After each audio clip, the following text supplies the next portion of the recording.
Boa noite a todos. Que a paz do nosso Divino Mestre nos envolva. Mais essa oportunidade, de estarmos reunidos, refletindo acerca dos ensinos do Mestre e acerca dos ensinos dessa nossa doutrina. Do livro Vinha de Luz, Chico Xavier pelo Espírito Emmanuel, a lição 147, intitulada Nos Corações.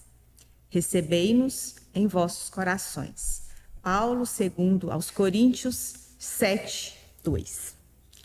Os crentes e trabalhadores do Evangelho usam diversos meios para lhe fixarem as vantagens, mas raros lhe abrem as portas da vida.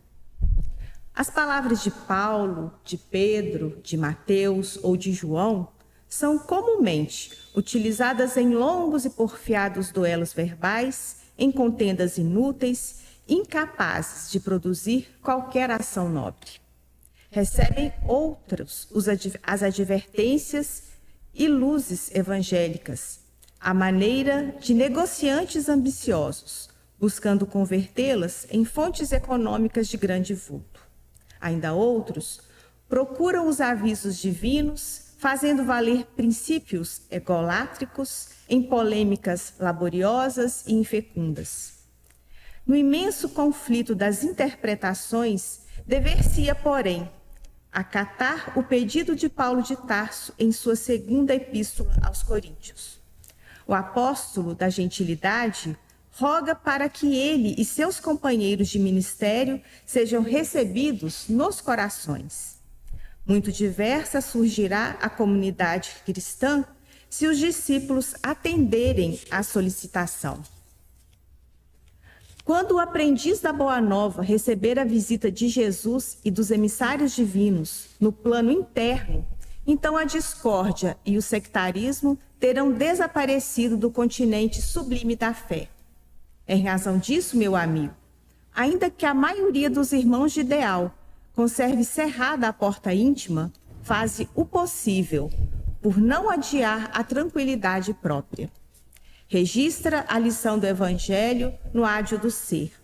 Não te descuides, relegando-a ao mundo externo, ao sabor da maledicência, da perturbação ou do desentendimento. Abriga dentro de ti, preservando a própria felicidade. Orna-te com o brilho que decorre de sua grandeza e o céu comunicar-se-á com a terra pelo teu coração. Fechemos então os nossos olhos, busquemos elevar os nossos pensamentos, rogando ao Pai, a Jesus, a espiritualidade amiga da casa de Bezerra de Menezes, que mais esta noite estejam junto de nós, aclarando o nosso entendimento, para que as lições da noite possam repercutir em nossa mente, mas principalmente em nossos corações. Que a paz e a harmonia que aqui encontramos se estenda aos nossos lares, àqueles que se encontram distantes, principalmente aos corações que sofrem. Que o lenitivo alcance cada coração, para que, a cada instante, através das nossas preces, possamos também levar o socorro àquele que mais necessita. Pedimos-te, Pai, em especial esta noite, pela nossa oradora, que trará a lição, que ela seja intuída e que a sua mensagem seja leve, fluida e nos alcance naquilo que cada um de nós mais necessita.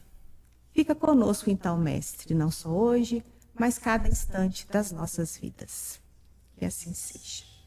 Então, hoje, estamos recebendo, mas ela é daqui, então ela não sai daqui, a nossa companheira Roseni, que trará um tema bastante interessante, transtornos mentais e remédios espirituais. Deus te abençoe.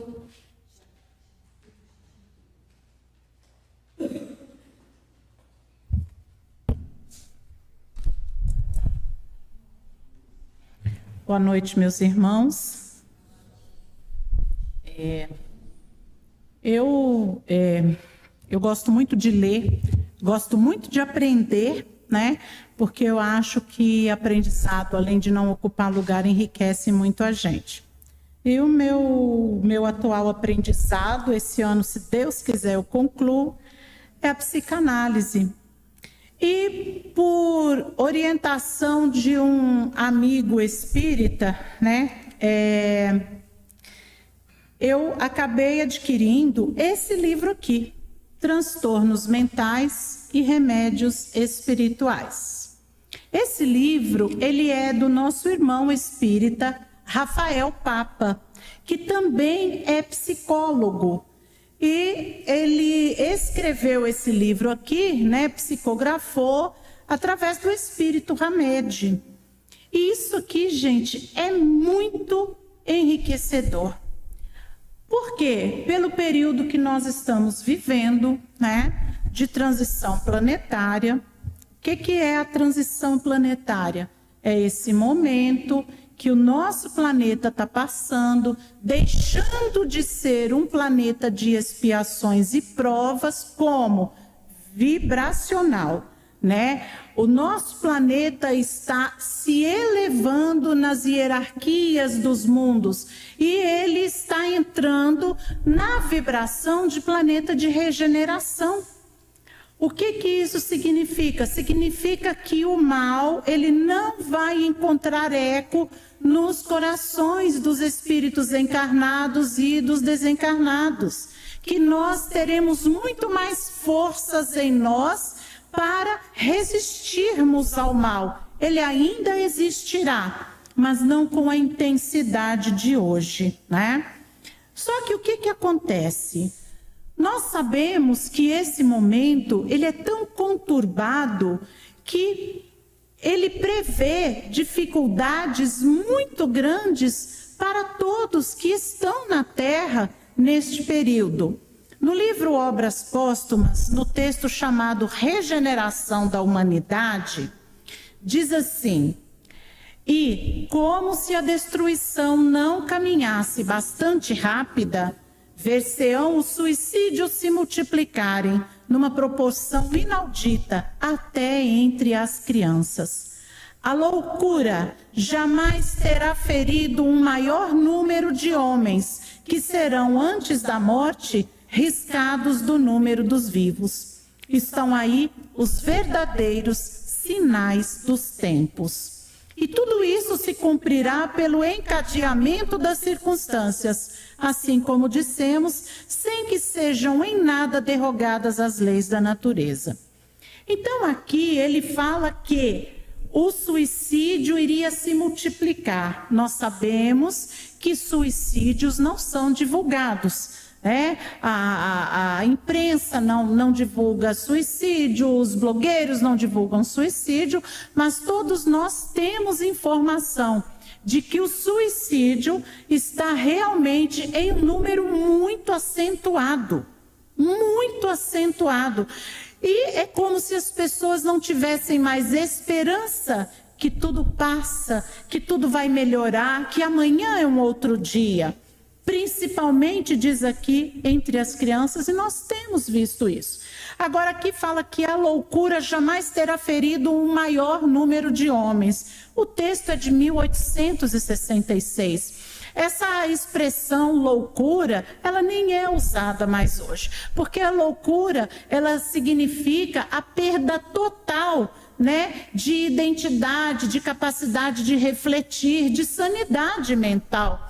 E hoje, todos esses problemas que atingem a psique humana, eles são divididos, né, em vários nomes, que comumente são transtornos, né? A loucura seria como se fosse uma coisa geral. E nós sabemos hoje, né, pela ciência hoje, que esse caso geral assim, ele não existe. Existem transtornos que prejudicam determinado campo, né, da vida da pessoa. Esse texto, ele é um texto forte, ele é um texto preocupante, mas ele é um texto com garantia de vitória, porque nós sabemos que nós vamos passar por esse período. Ele vai passar e a poeira vai se assentar, né? Então, o que nós vimos aqui? Que a maior característica desse período de transição serão esses desequilíbrios, né? E de verdade, quantas pessoas nós conhecemos, gente, que sofrem de ansiedade, de pânico, de depressão. É tanta coisa que a gente vê hoje em dia, né? Há pessoas que, se tiver que se mudar um pouquinho a rotina delas, elas já ficam num estado ansioso. Algumas chegam até ao pânico. Então, a fragilidade da psique humana, ela está muito visível. E isso até faz a gente entender as razões pelas quais a Joana de Ângeles, a benfeitora Joana de Ângeles, passou 22 anos, dedicando esses 22 anos a escrever a série psicológica, né? Que são 16 livros, e nessa série psicológica ela faz uma ponte entre o pensamento espírita e a psicologia. E por que ela faz isso? Porque as ciências médicas, né, elas são ótimas para nos tratar, mas elas têm um limite. E o limite é a vida material. Unindo a psicologia à ciência espírita, ao conhecimento espírita, que foi o que Joana de Ângeles fez, passa a tratar o ser além do corpo físico, passa a dar a compreensão de problemas que não estão parados aqui na matéria, problemas que podem ter origem espiritual, né, e que podem ter também uma consequência espiritual. Então, esse trabalho da Joana de Ângeles, ele foi muito importante para nos ajudar no enfrentamento dessa situação.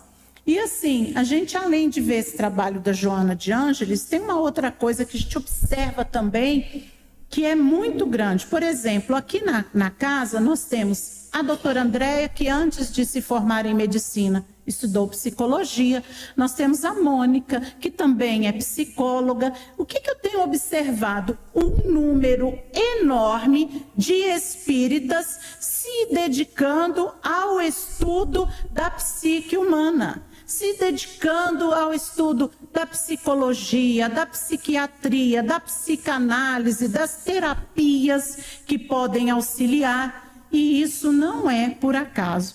Eu que vou em muitas casas espíritas, em várias cidades, eu converso com as pessoas e é grande o número de espíritas que estão se dedicando aos estudos da mente humana. E a gente sabe que por trás disso existe toda uma equipe espiritual, porque é de interesse da espiritualidade unir essas duas ciências, né?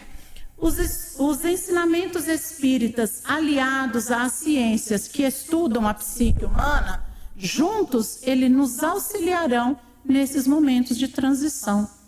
Emmanuel, no livro Caminho, Verdade e Vida, na lição 152, diz assim: a ciência, ela pode estar cheia de poder, mas só o amor beneficia. A ciência, em todas as épocas, conseguiu inúmeras expressões evolutivas. O amor, porém, aproxima-se de seus labores e retifica-os, conferindo-lhe a consciência do bem.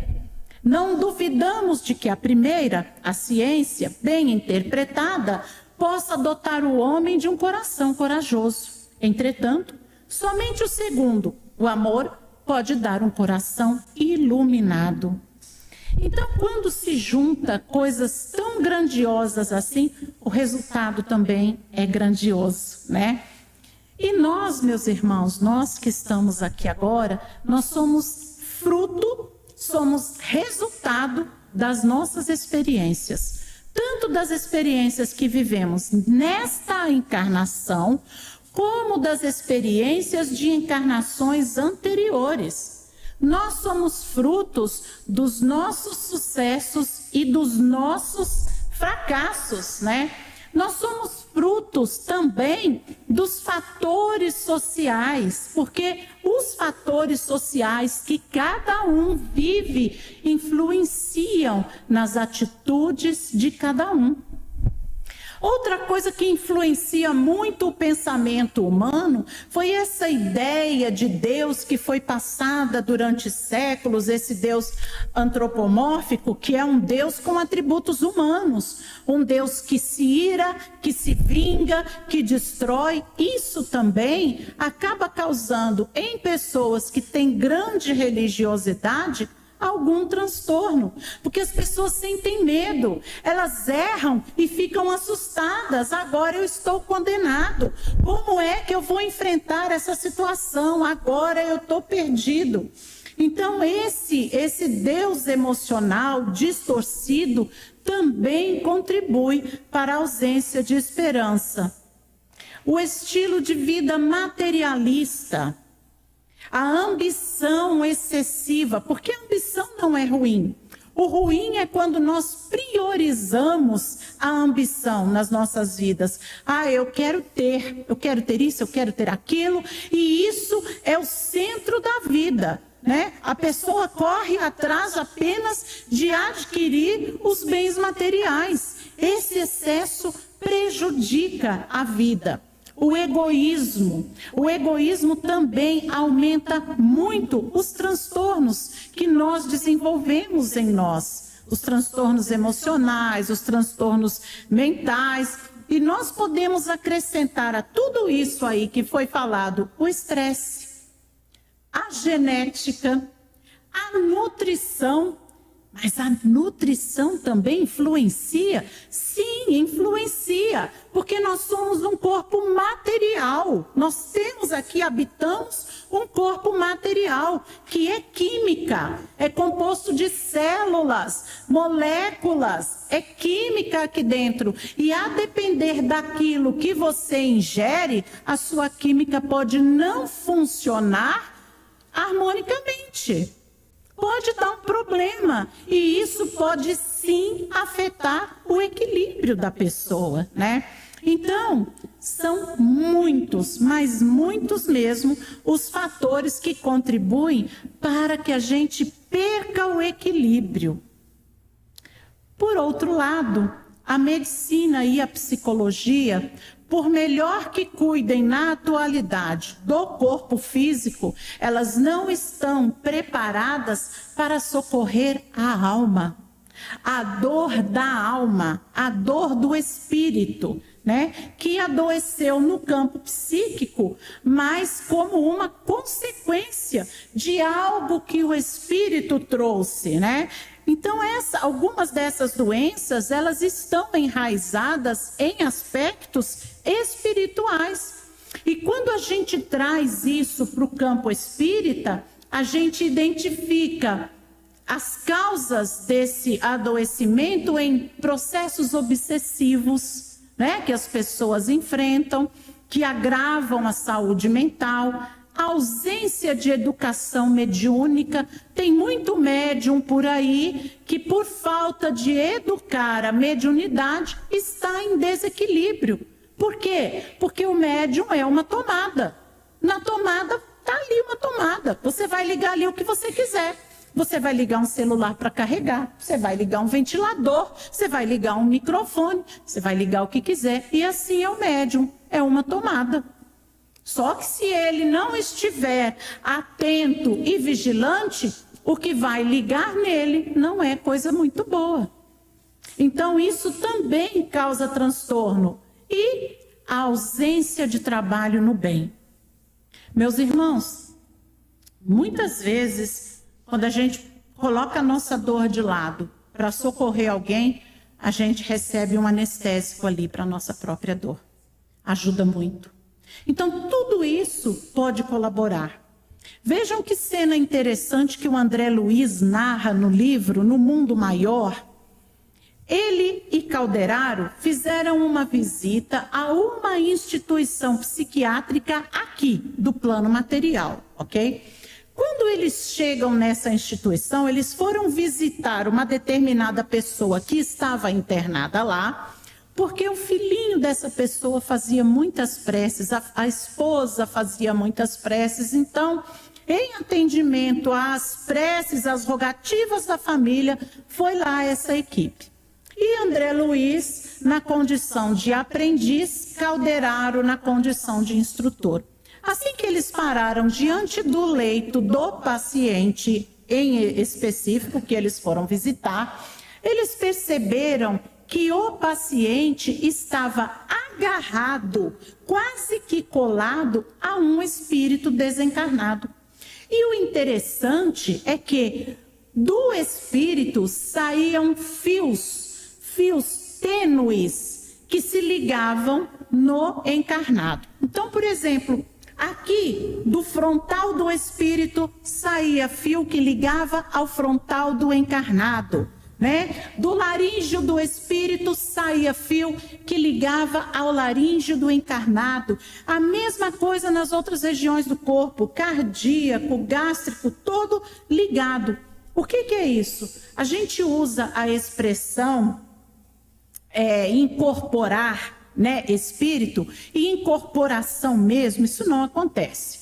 O que acontece é uma conexão do perispírito do desencarnado com o perispírito do encarnado.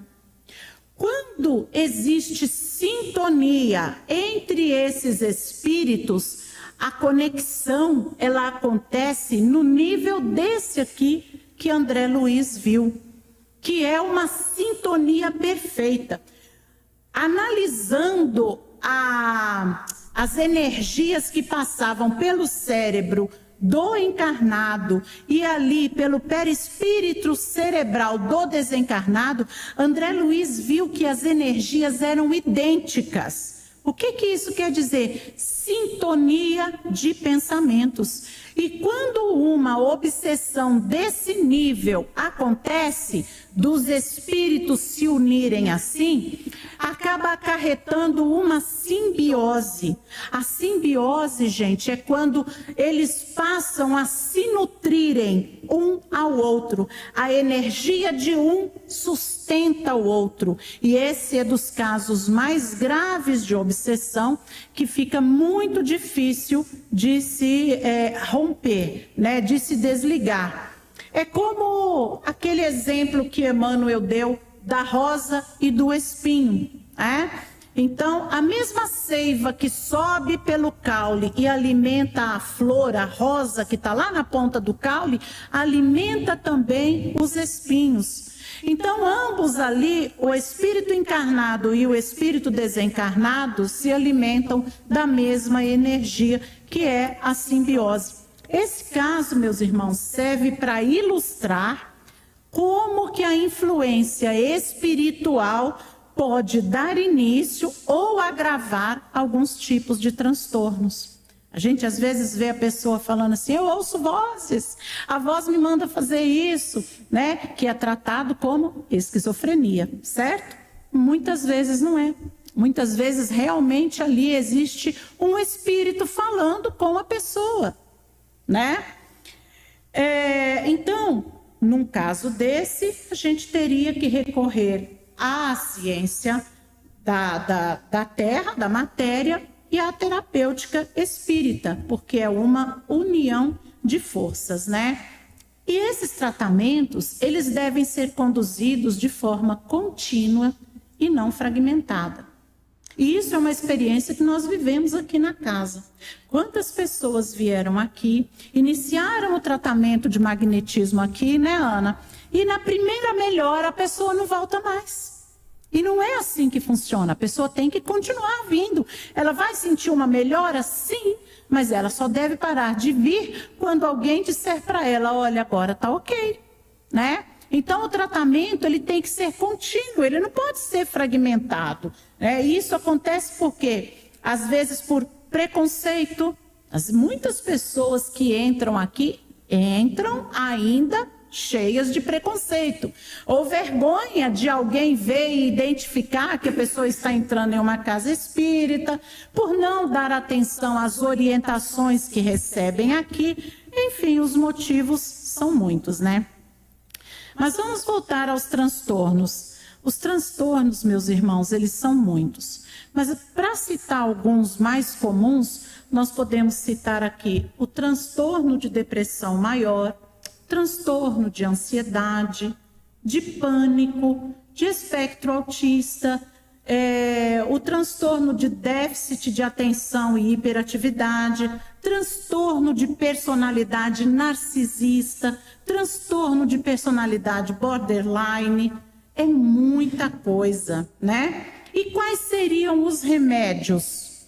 Porque essa é a parte que nos interessa. Vocês receberam aí uma tirinha, né, com aqui alguns remédios para tratamento espiritual. E eu gostaria muito que vocês guardassem dentro da bolsa, dentro da carteira, que não perdessem. E que de vez em quando for mexer, tira e leia. Porque isso aqui é uma receita para a vida toda, tá? O primeiro remédio, meus irmãos, e este, né, o Espiritismo insiste muito nele, autoconhecimento. Por que autoconhecimento? Porque a pessoa que se conhece, que sabe dos seus limites, das suas fragilidades, ela não é pega de surpresa, ela está preparada para reagir diante de situações. Então, o autoconhecimento é algo muito importante. Olhar para dentro de nós é um ato de muita coragem, porque a gente vai olhar e vai se analisar, sabe? Passar nós mesmos, as nossas atitudes, por uma peneira. O que vale a pena manter? O que não vale a pena manter? O que eu devo mudar? Né? O que pode ser diferente? Nossa, me aconteceu uma coisa ali, eu poderia ter agido de outra forma. Sabe por que a gente se arrepende de algumas reações nossas? Porque muitas vezes isso acontece com a gente. Acontece um fato inesperado, a gente tem uma reação e depois se arrepende daquela reação, por falta de autoconhecimento. Quando a gente se conhece, compreende as próprias limitações, as próprias fragilidades, a surpresa não acontece. Então, é necessário nos conhecermos até onde nós suportamos ir, de que maneira devemos agir e reagir. Autoconhecimento é o primeiro remédio. O segundo remédio, autoamor. Acontece uma coisa muito interessante hoje em dia, né? As pessoas estão tão ocupadas em simular que elas não vivem a realidade. Muitas pessoas esquecem de se amar de verdade, de tão preocupadas que estão em simular esse amor e essa felicidade para o mundo, somente por causa das redes sociais, né? Mas Jesus nos ensinou a amar ao próximo como a si mesmo. Que amor eu vou oferecer ao próximo se eu não me amar? Porque eu devo amar ao próximo como eu me amo. Se eu não me amo, o que eu vou oferecer ao próximo? Autoamor exige autocuidado. Sabe? Cuidado com a saúde física. Cuidado com o alimento, porque nós já dissemos aqui que o alimento também influencia. Cuidado com a aparência. Quem se ama se cuida. Qual o problema de se cuidar? Nenhum. Nós temos que nos amar. Amar quem somos, do jeito que somos. Ah, mas eu estou com uma ruga, eu estou com cabelo branco. É sinônimo de que conseguimos viver esta encarnação até chegar a esse momento. E quantas experiências as rugas, os cabelos brancos, as barriguinhas e tudo mais nos trouxeram. Então a gente tem que se amar. O autoamor é muito importante para não cairmos em transtornos, né? Por exemplo, tem um ensinamento, aquele da máscara de oxigênio no avião, né? Se der algum problema, desceu a máscara de oxigênio, antes de você colocar na pessoa que está do seu lado, coloque em você próprio. Por quê? Porque você tem que ter oxigênio para poder ajudar. Se você não está inteiro, se você não está legal, se você não está em condições, como que você vai ajudar alguém? Daqui a pouco você vai desmaiar por falta de oxigênio. Então se ame, aprenda a se amar com respeito, se ame com dedicação, se ame com cuidado. Terceiro remédio, evitar, se possível, ou combater os vícios. Todo vício, ele é gerado por comportamentos que direcionam a pessoa a viver os aspectos mais superficiais e externos da vida. Por quê? Porque através do vício a pessoa encontra um momento de euforia, né? Mas é um momento transitório, é algo que vai passar. Eu vou tomar um porre hoje, eu vou beber muito, eu quero esquecer. E quando passar o efeito da bebida? Você vai lembrar ainda com uma ressaca, com o fígado mal, com o corpo mal. São ilusões. E quando a gente fala de vício, meus irmãos, vejam bem, por vício eu falo o vício da droga, do álcool, o vício do sexo desregrado, o vício do jogo, o vício do mau comportamento, o vício de brigar, de gritar, o vício de falar mal, tudo aquilo que nós fazemos de forma repetida e que não nos faz um bem verdadeiro é um vício e deve ser por nós combatidos. E uma ótima forma de combater o vício, por quê? Porque o vício, normalmente, ele é fruto de alguém que lá atrás sofreu alguma falta, né? E acaba deslocando aquela falta para um vício. Está tentando suprir uma coisa que não vai ser suprida. Aquela busca de plenitude que não adianta, não vai conseguir. Vai se destruir cada vez mais. Por isso, o vício deve ser combatido. Por isso, se possível, deve ser evitado. Aprenda a fazer meditação. A meditação para quem tem vício é ótimo. Sabe por quê? Porque durante a meditação, você vai conseguir se colocar num lugar ali na sua mente, onde você vai se sentir em paz. Através da meditação, a pessoa consegue se amar, passar as mãos pelo próprio cabelo, fazer um carinho em si, se dar colo, que talvez tenha faltado em algum momento da vida, se amar. Faça meditação, se coloque mentalmente em um lugar que você merece estar de verdade, não um lugar que vai passar com a satisfação rápida dos vícios, né?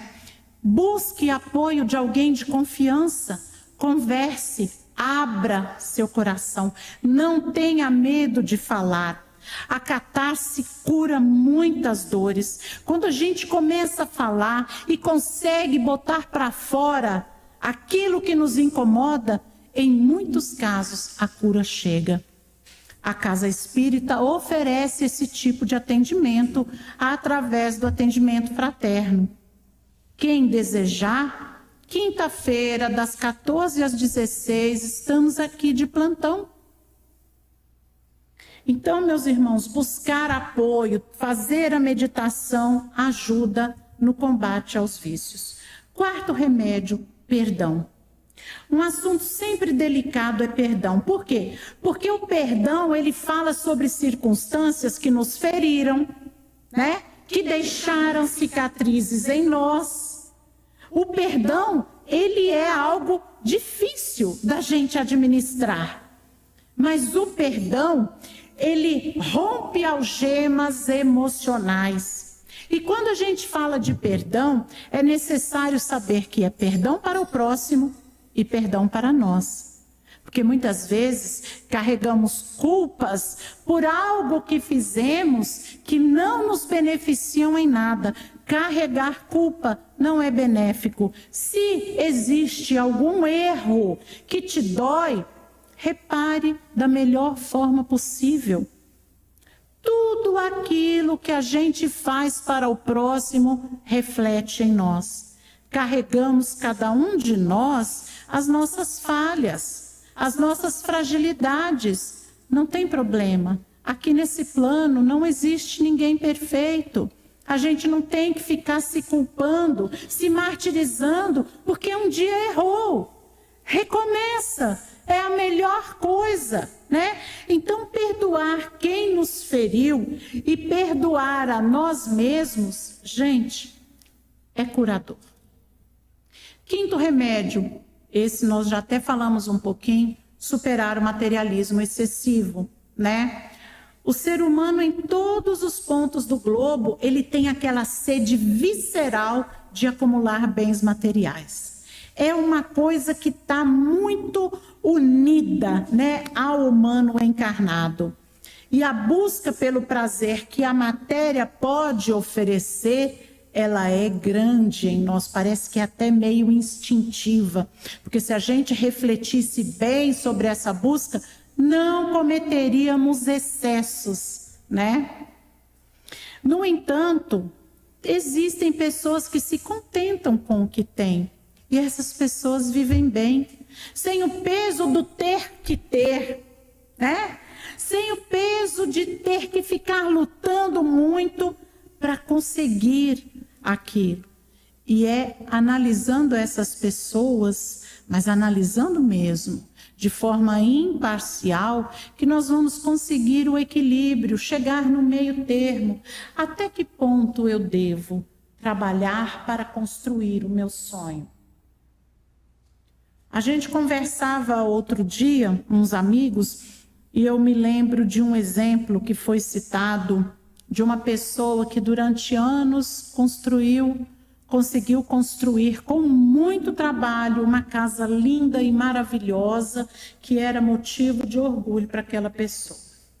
Mas em pouco tempo depois da construção, devido aos desgastes, devido ao excesso de trabalho, devido à preocupação, a pessoa acabou infartando e desencarnou. De que adiantou, meus irmãos, aquela luta? Jesus Cristo disse assim: o que aproveita ao homem ganhar o mundo inteiro se perder a sua alma? A gente tem que pensar. O que realmente vale a pena? Até que ponto devemos ir? Nós temos que refletir. Sexto remédio, reforma íntima. E a reforma íntima engloba tudo isso que já foi falado, né? Porque a partir do autoconhecimento, nós vamos identificar em nós o que deve ser mudado e vamos mudar. É a reforma. Nós vamos identificar em nós o que é fraco e vamos fortalecer aquele ponto fraco. Porque ninguém está aqui para sair do jeito que chegou. O propósito da nossa encarnação é sair melhor do que quando chegamos. Então nós temos que fazer a reforma íntima, né? Detectar. Se a gente todos os dias analisar o que eu fiz hoje. O que eu fiz hoje que eu não deveria ter feito? Ah, eu fiz aquela coisa lá, eu não deveria ter feito e eu espero não fazer mais. O que eu fiz hoje que eu poderia ter feito melhor do que eu fiz? Então vamos analisar. Aí na próxima vez você vai fazer melhor do que você fez hoje. E o que você pode acrescentar de bom que você não fez e deveria ter feito? Vamos acrescentar alguma coisa mais de bom para as nossas ações? A gente tem os estudos aqui aos sábados com a Maria e com o Tiago, e a Maria, todo sábado, ela dá para a gente uma tarefinha para a semana. Ah, essa semana você vai ter que fazer umas caridades, essa semana você vai ter que se vigiar. Então, isso é bacana, porque desperta na gente essa lembrança. Por isso que eu fiz questão de imprimir isso aqui e falei, gente, guarda na bolsa, guarda na carteira, de vez em quando leia. Porque é isso aqui que a gente tem que seguir para manter a mente boa, o corpo bom e ter a chance de evoluirmos de uma forma mais rápida, né? A reforma íntima, ela vai nos ajudar a adquirir bons hábitos, mas para fazer a reforma íntima é necessário apenas uma coisa: ser honesto consigo mesmo. Não vai querer tampar o sol com a peneira, não vai querer se enganar. Né? Seja honesto, reconheça as suas fragilidades e fortaleça essas fragilidades. Sétimo remédio, vigilância espiritual. Tem um ditado popular que fala assim: diga-me com quem andas e te direi quem és. O contrário dele resume muito bem o processo de amizades espirituais. Diga-me quem és, que eu te direi com quem andas, né?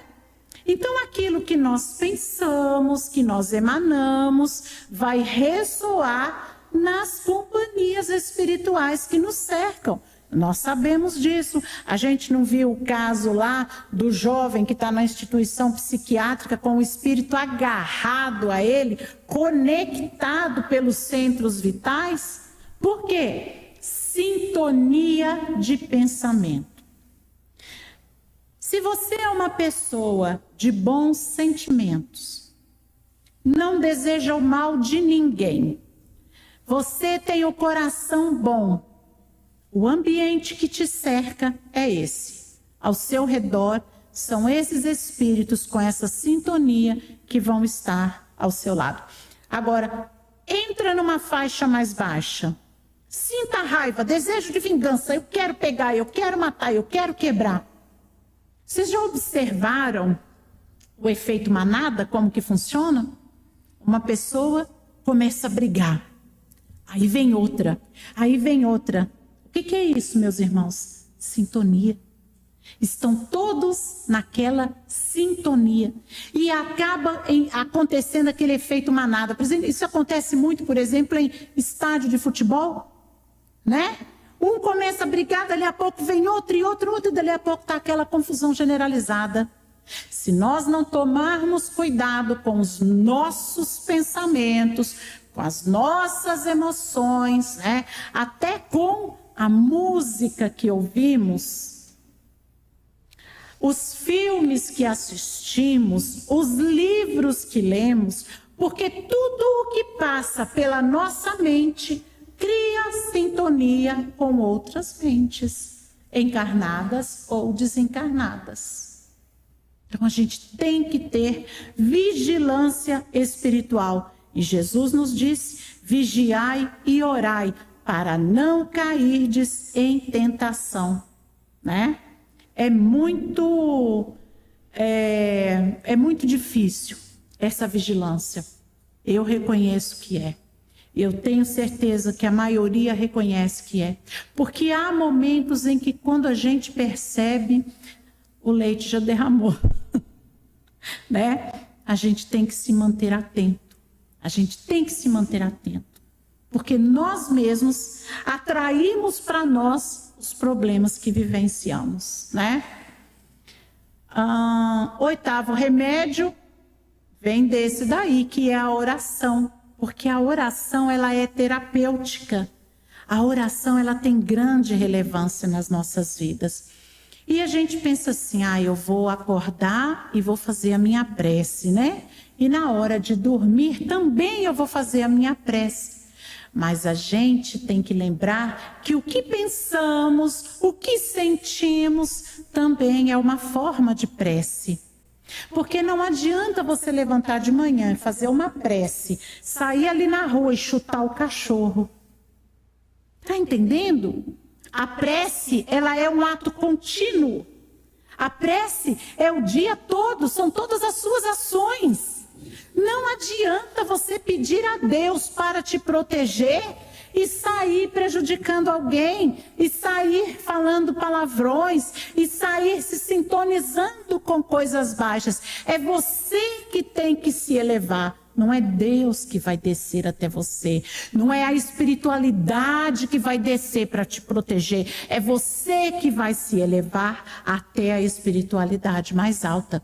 Vocês estão compreendendo? O caminho é nós quem temos que percorrer. Ninguém vai percorrer por nós. Então a oração ao acordar, a oração ao dormir, maravilha. Mas a oração é um ato contínuo. É o dia todo, é o tempo todo. É ali trabalhando, atendendo um paciente. Senhor, me intui. Sabe, é fazendo uma comida. Meu Deus, abençoa esse alimento. Né? Tudo, mesmo nas dificuldades. Senhor, está difícil, mas eu creio que o Senhor está me ajudando. A oração, ela é um ato contínuo das nossas ações. Nono remédio, paciência. E esse é difícil. Esse é difícil. Vocês sabem por que hoje em dia está tão difícil ter paciência? Porque o imediatismo é a onda do momento. O uso da tecnologia em diversos setores, em quase todos os setores da vida, está nos acostumando a soluções rápidas. Há uns anos atrás, a gente tinha que ficar 2, 3 horas na fila do banco para pagar uma conta. Hoje você pega o celular e faz lá o Pix. Só que às vezes, quando você pega o celular, demora para abrir, né? Às vezes demora para... Você fica meu Deus, esse celular, esse programa, esse banco. A gente ficava 2, 3 horas em fila. Hoje, 1 minuto no celular para abrir um aplicativo, a gente não tem mais paciência. Então, estes hábitos, essa vida de agora, está nos tornando impacientes. A gente chega no trânsito, se o trânsito está lento, começa a buzinar, começa a xingar. A gente não suporta mais, a gente não tem paciência com nada. A gente não tem paciência com a música que o outro está ouvindo que não é do nosso agrado. A gente não tem paciência com quem tem uma opinião que diverge da nossa. A gente não tem paciência com nada que está além de nós. A paciência, ela é um remédio contra os transtornos mentais. Então, vamos exercitar a paciência. E vocês estão ouvindo isso de uma pessoa que necessita muito exercitar a paciência. Por isso que eu falo, porque eu sei que é difícil, sabe? Mas se nós aprendermos a manter o equilíbrio, o controle diante destas situações, nós vamos estar tendo domínio sobre nós, sobre os nossos impulsos, sobre os nossos pensamentos. E é isso que nós queremos, ter domínio sobre nós, né? Nós podemos citar, meus irmãos, entre os remédios espirituais também o pensamento, que deve ser mantido sempre elevado. Aí fica esperto, porque às vezes do nada a gente começa a pensar uma coisa que não tem nada a ver. Corta o pensamento. Passa a tesoura nele. Não quero pensar isso não. Não quero não. Meu Deus, fortalece aqui, me ajuda aqui, que eu não quero pensar isso. Sabe? O ambiente da casa da gente, por exemplo, né? O ambiente da casa da gente, ele deve ser um ambiente de paz, de harmonia. Então você tem que evitar dentro da sua casa gritos, palavras pesadas, músicas de baixo teor, sabe? Coisas assim. Da mesma forma que é a casa da gente, é a casa mental. É a mesma coisa. Não adianta você querer se manter elevado se você está cantando uma música ali cheia de palavrão, cheia de coisas baixas, se você está vendo um filme feio também, se você está xingando um palavrão. Gente, pensamento elevado. Musicoterapia. Mas a musicoterapia, ela deve ser com músicas boas. Não sei se vocês gostam, mas música clássica, gente, que coisa maravilhosa. Coloca uma música clássica, pode ser uma orquestrada, pode ser uma com piano. Coloca uma música clássica para rodar dentro da sua casa, para tocar dentro da sua casa. E sente como que uma música clássica é capaz de nos transportar. É algo fenomenal. E isso muda toda a psicosfera do ambiente, até para planta, até para animal. Se você coloca uma música clássica, você vai ver a mudança de atitude no animal e vai ver como a planta fica mais bonita com o tempo. Tudo aquilo que é harmonioso afeta o ambiente em que nós vivemos, né? E aí, meus irmãos, nós temos a terapêutica espírita também. Nós temos o passe, né? O passe, ele ajuda de que maneira? O passe, ele é uma troca de energia. Durante o passe, as energias pesadas, deletérias, elas são retiradas. E você recebe energias como que novas. E isso vai equilibrar, mas, agora tem mas, né? Eu venho aqui, eu tomo um passe maravilhoso, eu saio daqui quase que flutuando, eu chego lá fora, eu vou brigar com alguém porque está encostado no meu carro, porque jogou não sei o quê, porque fez não sei o quê, porque você jogou o seu passe todo fora. Vocês estão compreendendo? Existe a terapêutica externa e existe a interna que parte de nós. E essas duas devem trabalhar juntas. Então nós temos o passe, a água fluidificada, né? O atendimento fraterno, o estudo e desenvolvimento mediúnico e principalmente prática de boas ações. E quando a gente fala sobre boas ações, é boas ações, não importa para quem. Porque se a gente começar a selecionar quem nós julgamos ser merecedores das nossas boas ações, nós não estamos sendo bons, nós estamos sendo hipócritas. As boas ações devem ser feitas a todos. Não somos nós que temos que julgar quem merece, quem não merece. Quem é bom com todo mundo. É igual aquele negócio, aquela história da educação, né? Tem gente que fala assim, não, eu só sou educada, eu sou muito educada, mas eu só sou educado com quem é educado. Não. Se você é educado, você vai ser educado sempre. Não importa com quem. Porque as pessoas não podem ditar quem nós somos. Nós é que temos que escolher o que nós desejamos ser e ser. Tomar posse de nós, né? Nós não podemos ser o que o outro faz de nós. Nós devemos ser aquilo que nós projetamos aqui, desejamos e mentalizamos aqui.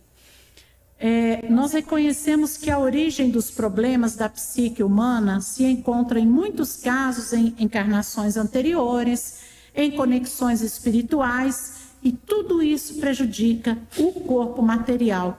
Por essa razão, nós temos que ter sempre a responsabilidade de nos orientarmos com os profissionais da saúde.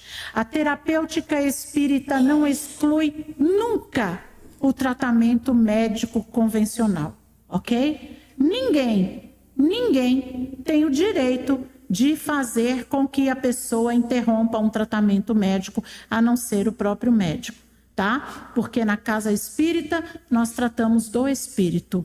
Tá? Quem trata do corpo é o médico. Como indicação, meus irmãos, eu deixo para vocês o melhor profissional da saúde que eu conheço, né? E que eu acho que vocês também conhecem, e a quem nós devemos sempre recorrer: Jesus. É o melhor profissional da área da saúde, né? Recomendo a leitura do livro Transtornos Mentais e Remédios Espirituais. É sobre ele que eu embasei essa fala de hoje. E estudo, né, gente, sempre ajuda muito, né? Eu agradeço a espiritualidade amiga que me inspirou sobre esse tema e que me orientou durante toda a composição do estudo.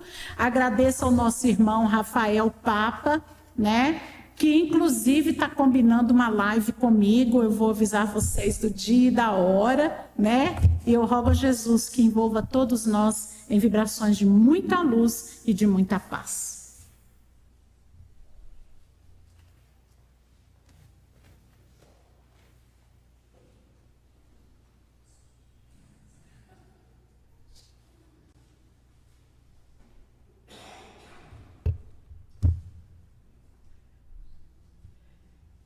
Nós queremos agradecer a nossa irmã Roseni pela belíssima explanação e sabedores que já somos, de sermos espíritos imortais, agora cada um de nós fazer a sua parte. Como o Mestre Jesus disse, médico de nossas almas, faz a tua parte que eu te ajudarei. Vamos orar, meus irmãos. Vamos elevar os nossos pensamentos a Deus, a Jesus em espírito e verdade. A querida, amada Mãe Maria Santíssima. E aos nossos amigos espirituais, aqui nessa casa, que é um hospital e escola, coordenado pelo nosso querido médico, Dr. Adolfo Bezerra de Menezes, com toda a sua equipe. Aqui também nós estamos tendo esse tratamento espiritual. essa chance das nossas células trabalharem em harmonia, de nós termos saúde mental, saúde física e principalmente saúde espiritual. Abraça, Senhor, nesse instante cada um de nós que está aqui presente, encarnados e desencarnados. Que essa doce paz, que essa energia que estamos usufruindo nesse instante, Senhor, possa ser levada nos 4 cantos do nosso planeta, especialmente onde está tendo discórdia, guerras, conflitos existenciais. Cuida, Senhor, do nosso planeta. Cuida da nossa casa terrestre. E nós possamos também, com nossas vibrações, com nossos pensamentos, ajudar a espiritualidade amiga, para que nós tenhamos também, sobre a nossa coordenação mental e espiritual, essa parcela de colaboração. Por isso, Jesus, nós te agradecemos por essa casa que tu nos destes, para aprender, para louvar, para colocar em prática, Senhor, o teu evangelho, essa bússola norteadora. Sê conosco, pois, doce Rabi da Galileia. Continua nos amparando, hoje, agora e sempre. Que assim seja, graças a Deus.